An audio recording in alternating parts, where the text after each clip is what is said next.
What's up everyone, Ryan here, and today I'm going to provide a full best shot types guide and also show you examples on when to use them, and also provide a lot of bonus tips along the way on elevation, wind, and just really show you how I like to play the game and my thought process. I think you all will find a lot of helpful tips here in this video. If you get some enjoyment, drop a like. It really helps the channel. Subscribe for more, and I have a full gameplay tutorial playlist for EA Sports PGA Tour. Link in the description to it. After you watch this video, check that playlist if you want to learn more about the game, and I got plenty more coming. So there's a lot of helpful information here in this video, but it's also going to be a little bit longer. So I have timestamps for you all down in the description. If you don't care about the review of the skills and how to unlock the shot types and how to level them up, you already know that, then you can just go ahead and skip ahead straight into the examples. So if you want to dive straight into the on-course examples, go ahead and skip to about the 6-minute mark in the video. So keep that in mind. Get your popcorn and snacks, get your coffee. Without further ado, let's go ahead and dive right into the action. So before we get on out to the course, I wanted to show you all the shot types we're going to use today and how to actually level them up and upgrade them.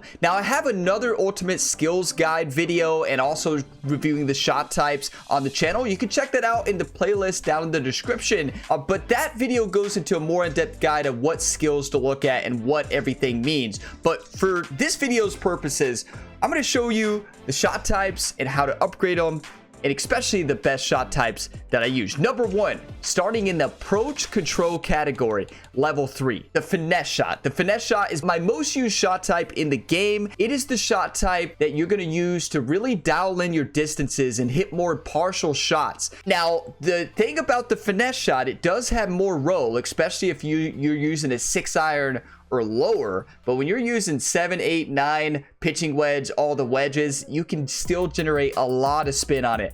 So I recommend you upgrade this one to gold as fast as you can. How do you do that? Well, to unlock it, you only have to have level 3 control, and that's the bronze version. But you're going to want to get this to silver and gold to not only improve the shot type, but also to improve the accuracy and decrease that dispersion zone that you see on every single shot. So if we're going to upgrade this to silver, you got to go over to level 7 control. But every upgrade of a shot type in this game has 2 specific categories that have to have a certain level. So for the finesse shot, to upgrade it to silver, I not only need approach control 7, but I also need approach accuracy 6. That is the only way you upgrade the shot. If you meet just one category, you don't upgrade the shot. So then to get it to gold, we just move to the next adjacent category here. That's going to be approach control 8 and approach accuracy 7. The next shot type I think is very important in this game, especially playing in high wind situations, is the knockdown shot. The knockdown shot you unlock at control level 5, the bronze version, but then you can further upgrade it into the silver version at control level 7 and also approach accuracy 6. And then to increase it to gold, approach control 8, approach accuracy 7. So basically, if you go after the gold finesse shot, you're gonna have the gold knockdown shot as well. Those are the key approach shots I would recommend you all unlocking, especially the gold versions, as soon as you can. Now, moving on into a shot type I use from off the green, the Texas wedge. This is the only way to putt from the fairway and putt from other areas. I know a lot of people don't use the Texas wedge, but I personally love this shot type. You unlock it at level 3 putting, and I don't see a reason to upgrade this to go to silver or gold. If you have good swing plane and tempo on putts, you really don't need to focus on upgrading the putting too much. Mine's level 4 and I have a pretty good putting window and tempo, so I don't really focus more on putting. You all can let me know what you think about that down in a comment. So that's how you unlock the Texas wedge. Moving into some of the most important shots that you're going to hit in the game, and that includes the spinner shot and the pick shot.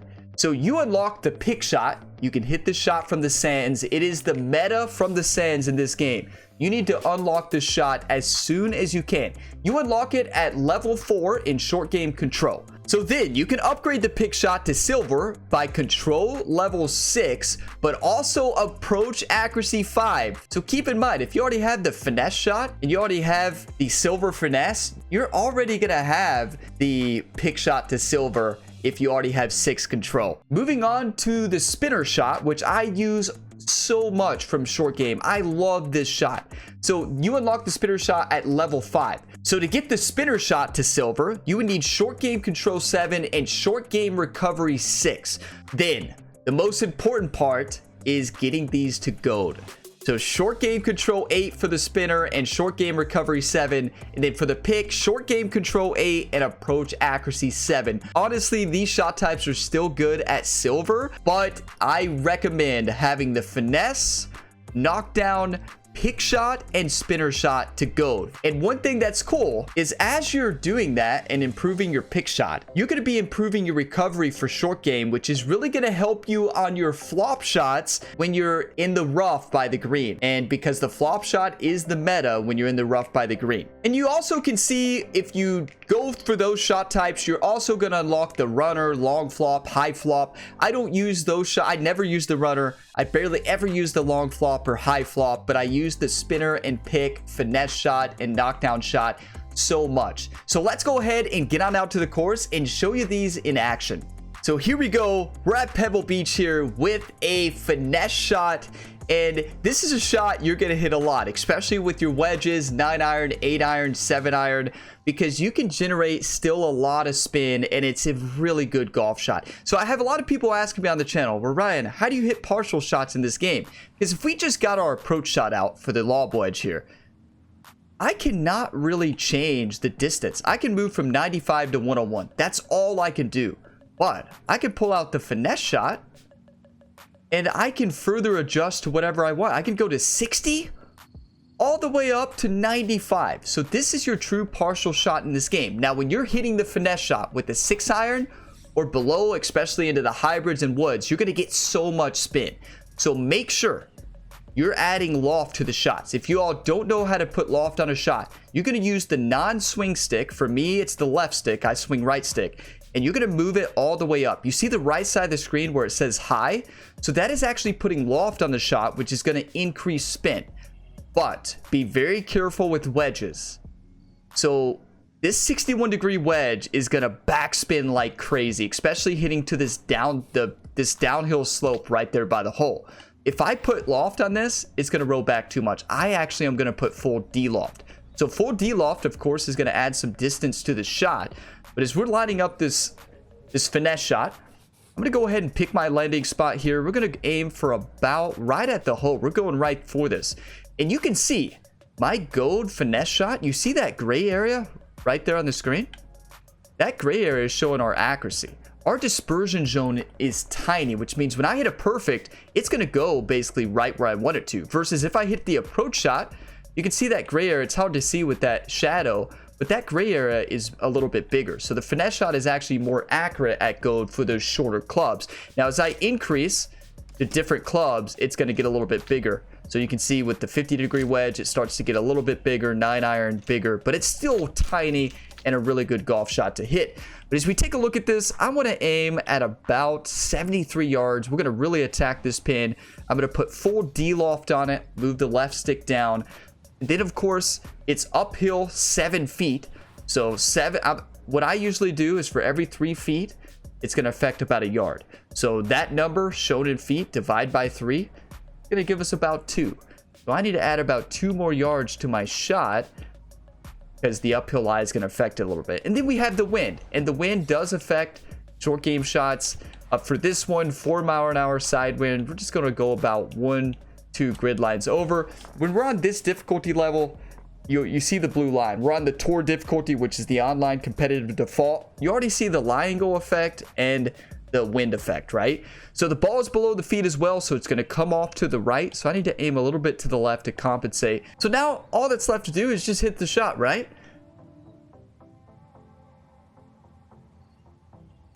So a little bit of an overswing, but still a good shot. And we dialed that one in. So a really good golf shot. That's what you can do with the finesse shot. But if we hit that same shot with normal, no D-loft, that ball would have spun back too much on the slope. If we would have put any type of loft on it, that ball would have spun off the front of the green. So make sure when you're hitting those wedges, the 60 degree or lower, or higher, I mean. In most of the wedges, honestly, you want to make sure you're de-lofting it. Be very careful with the finesse shot and approach shot with wedges, because you can put too much loft and spin it back too much, especially when you have them upgraded to gold with really good control on approach and short game. So next up is the pick shot, the meta shot in this game from the sand. I never recommend you hitting the blast shot, so it's always going to default to the blast shot when you're in the sand, but trust me, hit the pick shot. And the reason is, as we take a look at this, yeah, we have a gold pick shot, dispersion zone is kind of wide, but it sticks. If I hit the blast shot here, that ball is going to roll up about 10-15 yards, right? But if I pull out this pick shot, how I approach them, I do full loft on the loft stick. So I move the left stick for me all the way up. If you're swinging with left stick, you're going to move the right stick all the way up. As we take a look at that, that's going to shorten the distance the ball is going to travel, right? Because you're adding loft to the shot. So make sure you compensate. And I usually aim right at the hole. Now, there is wind here, and wind does affect short game shots a little bit, not to a huge extent with 5 miles per hour, but if this was 10-15 miles per hour, it would affect it a lot more. But as we take a look at this, now keep in mind, even with the perfect shot, that gray zone is showing me that the ball could land anywhere within that gray zone. So we're not going to be perfectly accurate unless we get really lucky with the random outcome. Another thing that's important to mention in the sand is the lie percent at the bottom right. The lies are very forgiving with this pick shot as well. You can see we have a 95, 100. I've never seen a bad lie in the sand with the pick shot. So just add a few yards to compensate for the bunker lie, which we already have. We're going to aim about 26. Aim a little bit to the right because of the wind, and then we're going to send it. You see how the ball just sticks with that full loft on it? Like, yeah, we got the right side of the dispersion zone, but we're right next to the hole with an easy putt. That is what's so key about that pick shot. I would actually recommend you never hit the blast shot. There's no reason to. Just put loft on the pick shot, aim a little past the hole, and send it. So I wanted to show another example of the finesse shot, because you're going to be in this position quite a bit in this game. So we're sitting 160 yards away, downhill 10 feet, and the game is going to default to an approach shot. So we have an 8-iron approach in hand. As we take a look at the shot, if I hit the approach shot, I can only dial in between 168 and 175 with an 8-iron. If I go to the 9-iron, I can go 160 or 154. That's going to be way too short, and the 8-iron is going to be way too long. So what do I have to do? I got to pull out the finesse shot. So I use the finesse shot probably 90% of time, 90% or more on the approach shot for that region. Now we have an 8-iron in hand. If we had a 5-iron, 6-iron, we'd have to account for much more roll, even putting loft on it. Honestly, with the 5-iron, 4-iron below, it's better to hit the approach shot because you generate a little bit more spin, especially if you add full loft to the shot. So as we set up for this finesse shot 160 yards away, so the elevation is going to affect about 3 yards. So I would want to aim about, so 10 divided by 3 is about 3. So I would need to add about 3 yards less around just to compensate for the elevation change itself. And then it's a diagonal crosswind, so it's blowing from left to right. So I would need to aim 5 miles per hour, about 4 grids over, around 3 or 4. We can't be completely exact on these calculations because of that dispersion zone. So the perfect could land anywhere in that region. So we don't know where it's going to land, but we're going to try to hit the best shot we can hit, right? We're going to set up like we're going to hit it perfect. And then we also have a diagonal crosswind. It's not only going to affect the right and left movement, it's going to push the ball to the right. It's also going to take off distance. So I'm going to say it's going to take off about 7 yards. So we're going to add about 7 yards to the shot around that. 164 probably is good. That might be a bit too much. Let's go 163. So we have our shot lined up at least to what I think it's going to be. You notice that the wind is shifting a little bit. That blue line at the top, you see how it's moving a little bit? That's because the wind is constantly shifting in this game. So you're never going to be completely exact.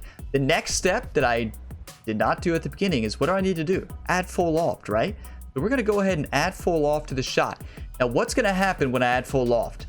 It's going to hit it a little bit further. It's going to be up in the air more. The wind's going to affect it more. But so instead of going 163, I'm going to go about 164.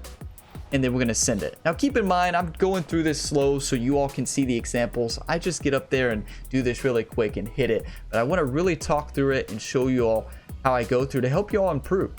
So then we're going to try to fill for the perfect power spot. We're going to hit the shot.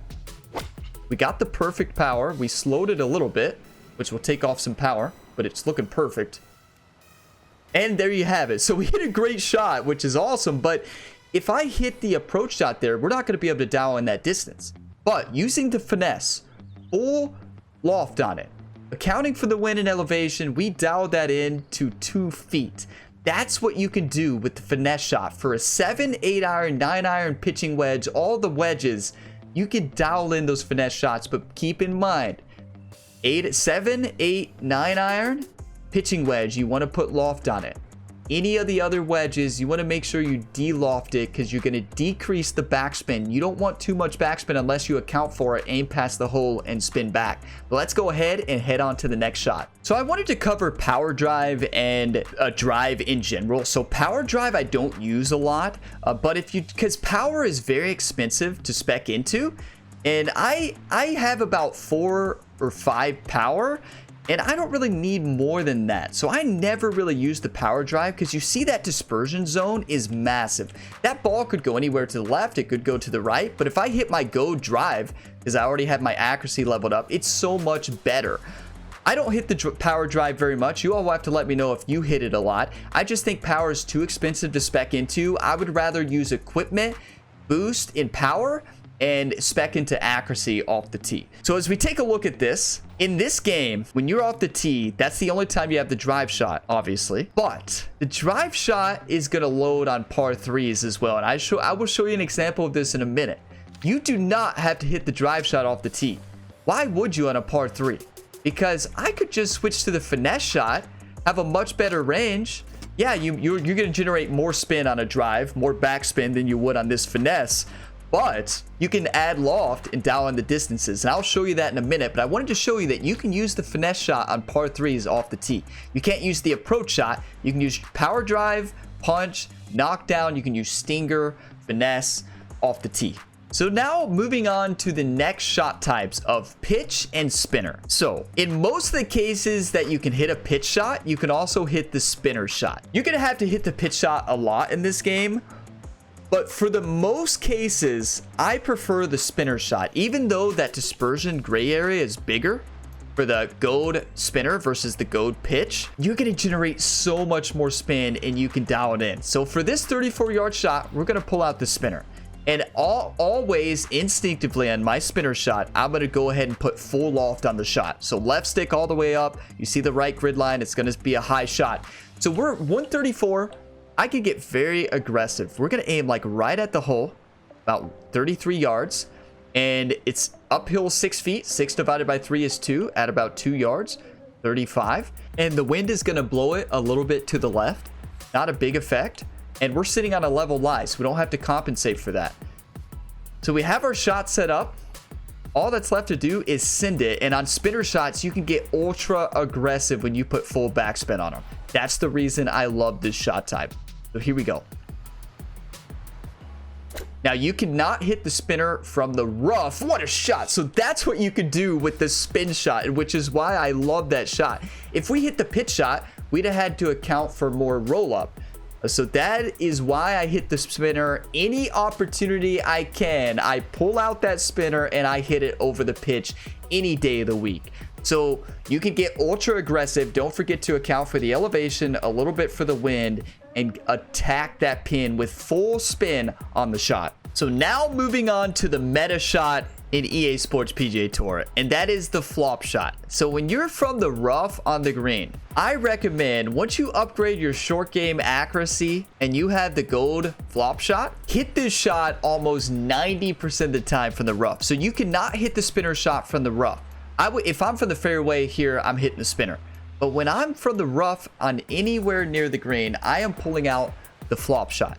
So keep in mind the flop shot default is from 9 yards all the way to 22 yards, at least for my character. So there's also the high flop, which you can see the dispersion zone gets wider, and then the long flop and the dispersion zone gets even wider. But for 90% of the time, you're going to be hitting the flop shot. One thing I will say is when you're in high wind situations, the flop shot is really going to be affected. So in high winds, make sure you account for the wind. Like if this was 9 miles an hour, I would aim like 5 grid lines over to the right with the wind.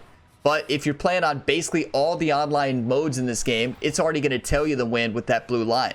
So as we approach this shot on flop shots, here's how I do them.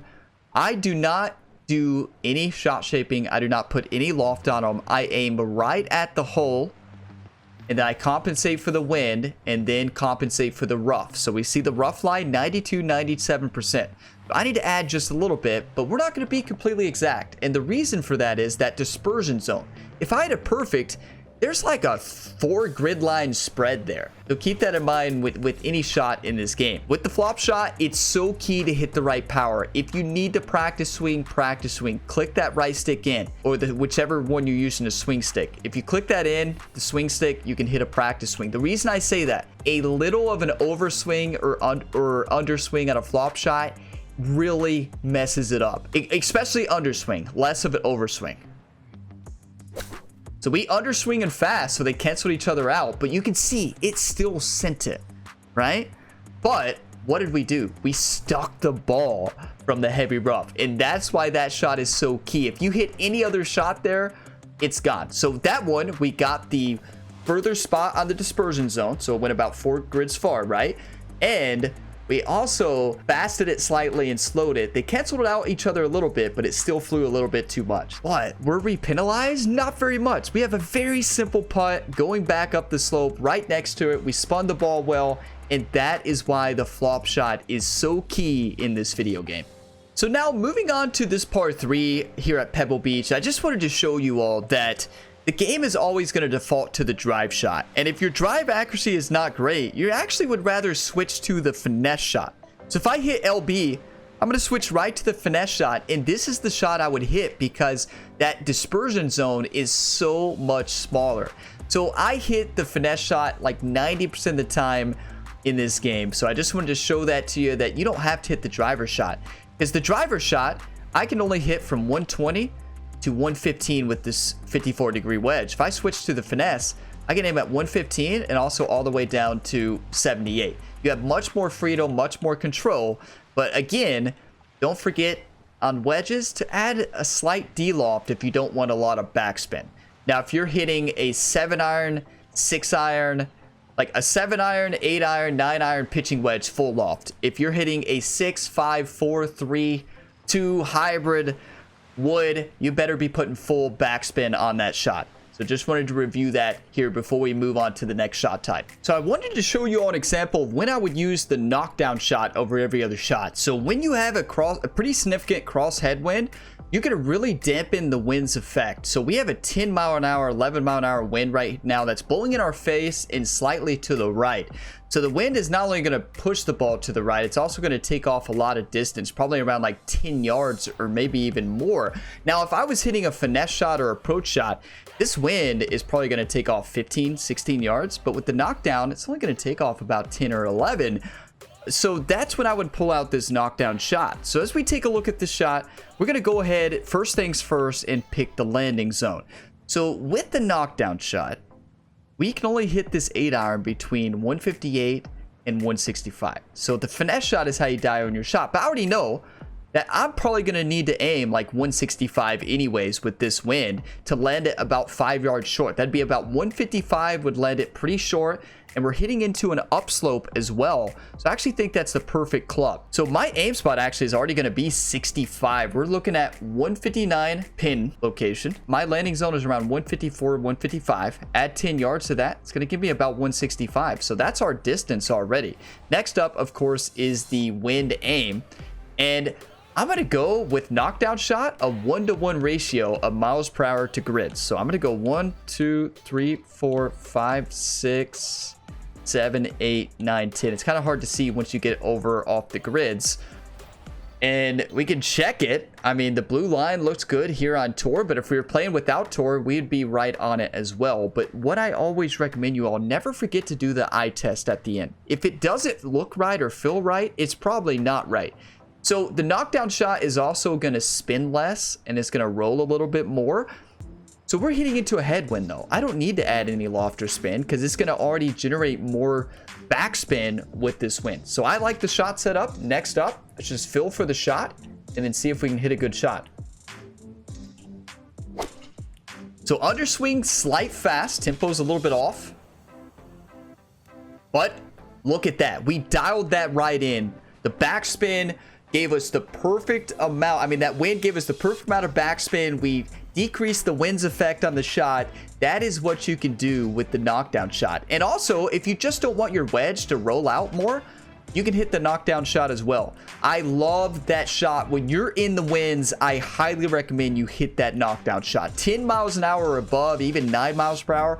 Pull out that knockdown shot and dial that thing in. So there you have it, everybody. Those are the best shot types that I like and the ones I use the most, and examples of when to use them. You also got a lot of bonus tips on there on the wind, on elevation changes, a lot of good stuff there. So I hope you all got some enjoyment out of this and found this helpful. If you did, drop a like. It really helps the channel. Subscribe for more, and I have plenty of other tutorial videos on this game that you can check out. I have the full link to it in the description, a full playlist of all my tutorials. You can learn about everything you really need to know, with more tutorials coming here in the future, including full round guides where I do tutorials on each and every shot in a round. So a lot of cool stuff coming here in the future, so stay tuned for that. But thank you all so much for all the support. If you did not know this, I have a second channel, Gamer Ability 2. Get on over there, subscribe to the second channel, link in the description to that. But I appreciate each and every one of y'all. As always, have a fantastic day, everybody.